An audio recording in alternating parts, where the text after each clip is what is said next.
Florida State's going to need some big performances from some new guys this year. We talked a lot about all of the talent that Florida State is sending to the NFL and sending to the next level, but who is going to fill those guys' shoes? Who is going to be the ones to step up and really take that mantle to carry the torch for the Noles?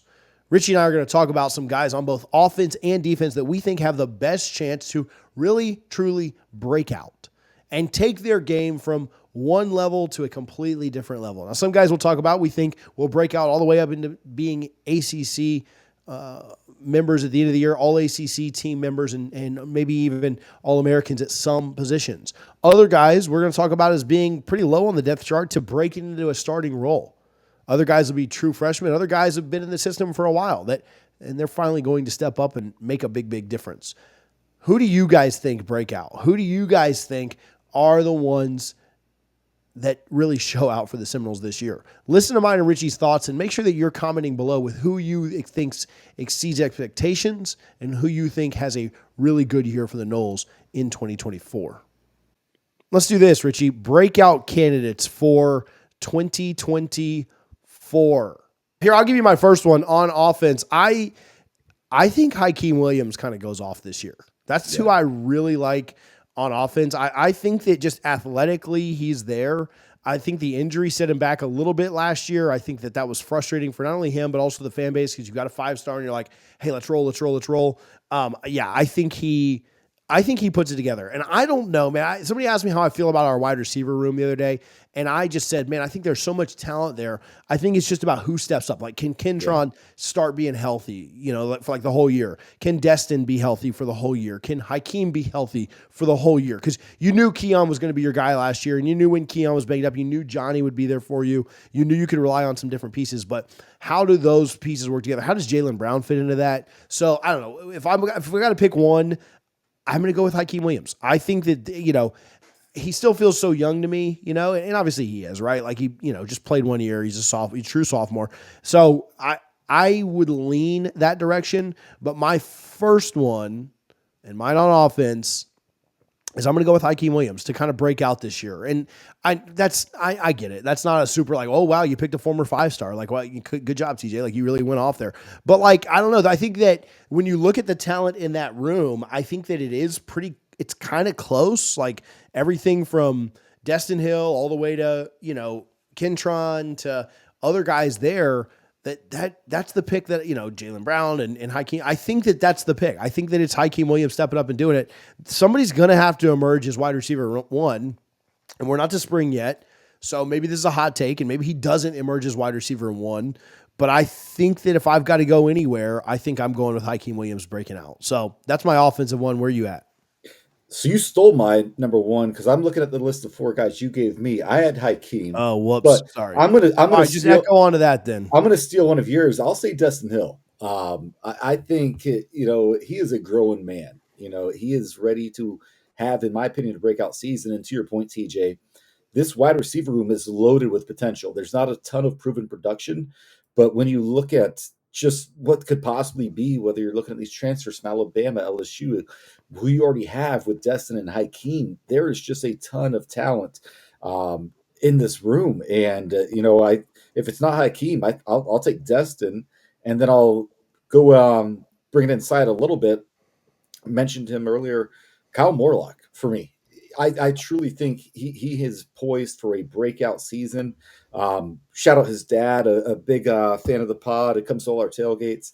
But yeah, I think Kyle Morlock, with the way Mike Norvell loves to use his tight ends, the room is there now. With Jaheim Bell moving on, my 2 on offense, I'll say Destin and Kyle Morlock.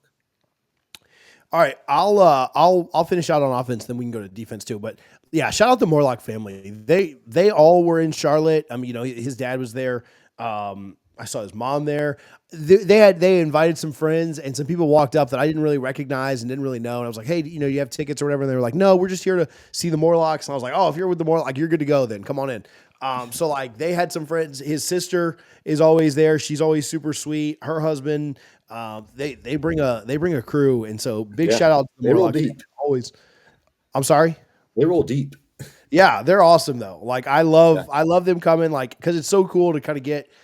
I mean, I mean, obviously our tailgates just have everything from, drunk idiots like me and Richie to, actual like players' families. And I love getting their perspective on just like what's going on. And I think Michaela was out there too. And so like we were all just kind of talking, and it's cool to like hear their perspective, which is just obviously so different. So just a big shout out to the Morlock family. Offense, again, I know I'm not breaking, I know I'm not being like super controversial here, but I don't think it's like to start the year. But I mean, I think Cam Davis goes off. Yeah. Like, I think Cam Davis is going to be just an absolute monster. That's a grown man. And I know that I'm not necessarily like, oh wow, again, you're picking another guy that was like a 5-star at one point last year before he got hurt. I get it. But I just think he takes the reins. I'm excited about the Alabama transfer. I'm excited about Philly coming back. I think there's a lot of talent in that room.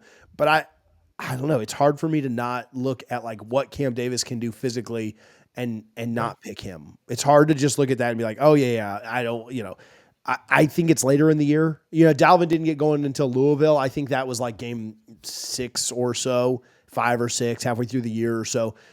He was backing up Carlos Williams. You remember Carlos had the walk-off touchdown against Clemson early. I think that was game 3. But yeah, I think Cam Davis. I think he goes nuts. I think he has a really good freshman season, and then I think he plays 2 more years and goes to the NFL. Like I mean, you don't get him for 4 years, in my opinion. Maybe with the Battles and Bucks being spent, maybe, but like I think running backs, light tread. Florida State's going to recruit that position really, really well. I think he's somebody who steps in and makes an impact year one. I think if there was one player I said I was confident in making an impact year one, I mean I think it'd be him. I think Lester might get some burn. I'm not saying he won't, but I don't expect Luke to play a lot or anything. I don't know how many other year one guys I really expect to get in and mix it up too much. If I'm missing somebody that's like a glaring hole there, let me know. But yeah, I think Cam Davis is your best chance to get in and really make a big difference as a true freshman. And I know I'm putting lofty expectations on him, missing him with Dalvin there, but I think he can be really, really good for the Noles this year. Yeah, no, I agree. I think he's built like ready to be a day one starter in any conference in college football. I think Cam Davis is a great pick. Moving to the defensive side of the ball, and again, we're not just taking the cheap, easy ones, but who we really think. But for me, I'm going to start with Marvin Jones Jr. I just think I like it. He's a guy that didn't do a ton at Georgia. He did start in the SEC title game. So I'm sorry, if you are starting for Georgia in the SEC championship game, you got something. You're working with something right there. So that'll be my first pick. He's the only reason they kept it close, in my opinion. so and obviously, how good of a feel good story would that be if he really is the one to break out? Man, just the thoughts. If this defensive line meets its potential, you have Pat Payton, Marvin Jones, Farmer, and Jackson. All those 4, if they meet their expectations or their full potential, that's an argument for a top 3 defensive line in the country. And I do think Marvin Jones Jr. just finds some magic at Tallahassee. He's not going to be his dad who finished 4th in the Heisman voting, but he is going to make some noise in the ACC this year. So that'll be my first one on defense. Hey, I'll get right back to it, but I want to show some love to my buddy John over at gotspears.com. Make sure that you're supporting gotspears.com. If you're doing any kind of shopping for birthdays, anniversaries, gifts, weddings, whatever you're looking for, gotspears.com has the absolute best products. They have a great deal going on right now. You can use code TAKE50 on so many items on their website. That only goes through March 1st. They'll have a new deal going March 1st, but I can't guarantee that it's going to be as good or that you'll like it as much as this one. So make sure that you get your spear before March 1st. If you select that you're going to pick it up, or if you reach out to gotspears.com via telephone, I'll put the phone number in the description. You can also get your spear at the spring game. So you save on shipping and you get it way, way quicker. Make sure you're supporting my buddy John over at gotspears.com. You've seen pictures of it with Mike Norvell. Jameis Winston has one of these. Gotspears.com, the absolute best if you want a spear that looks just like what Osceola has out there with Renegade. I think you guys will enjoy it. Gotspears.com, go check them out.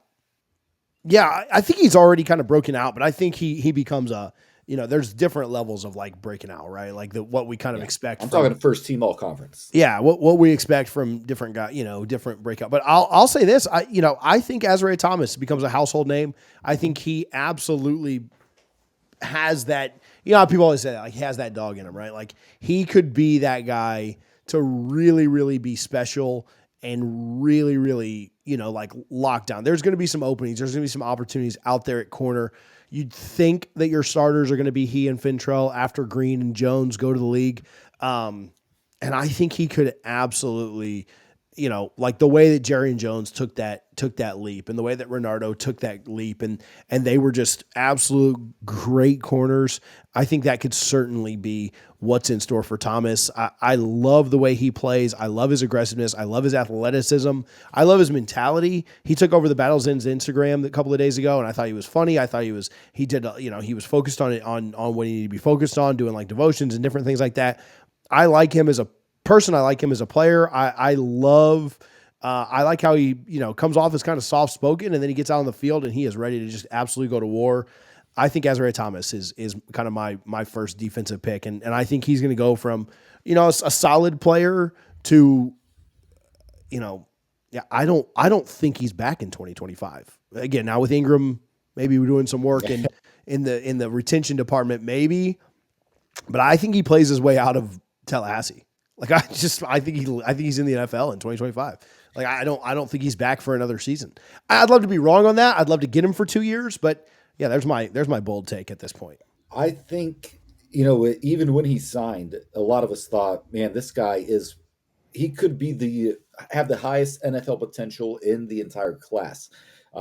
Just a really good player, ton of potential. And with Pat Surtain now, with coaching him up, I think there's a really good chance that's a great pick, TJ. I just really like that. And I'm also going to go in the secondary with my last one, Conrad Hussey. I think he flashed a lot as a freshman this year. And, with that more experience, he's going to have another spring, another fall camp, this ability at his coaching position. I just think he's a guy that, again, I don't know if he'll be first team All ACC, but I do think he will make an All ACC team at safety this year.